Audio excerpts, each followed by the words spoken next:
beautiful creation, wide, well put together, the sun shining on it. It's one of the best you've ever seen. But a wave comes up and touches the first wall. Another wave comes up, and slowly this wall begins to be washed away. A child who builds a sandcastle on the beach finds it to be perfect. But the waves come and slowly start eating it away. It's a great image for the creation of ourselves. Beautiful, made perfect in God's eyes. But with the fall of man, sin comes and begins to deteriorate that wall. Dried out, sand gets crumbly, it loses its shape. St. Augustine said that God, who created you without you, will not save you without you. Today, as Jesus frees this person of a demon and deals with the naysayers, he says to us, when a strong man fully armed guards his palace, his possessions are safe. But when one stronger than he attacks and overcomes him, he takes away the armor on which he relied and distributes the spoils.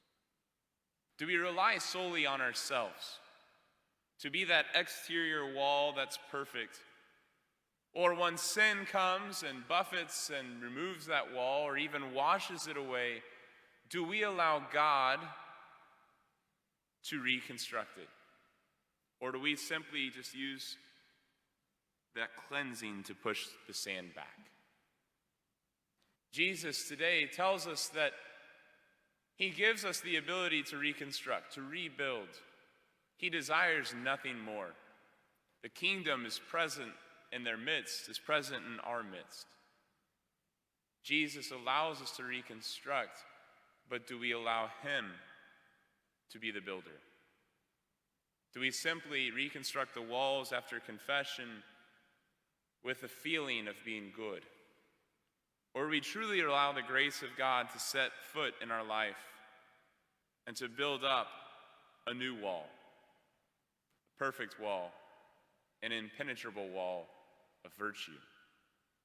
Let us pray today that we ourselves may allow the grace of God to not just reconstruct that wall, but to give us the strength to live in virtue, to allow our defense against the sin of our own life to be the grace of God, to rely on his intercession, his work, his power, his majesty in our life.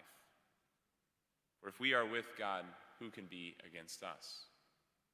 Let us pray then that through the intercession of St. John Leonardi, who we celebrate today, a man who desired to defend the church against the attacks, who wrote a catechism of sorts,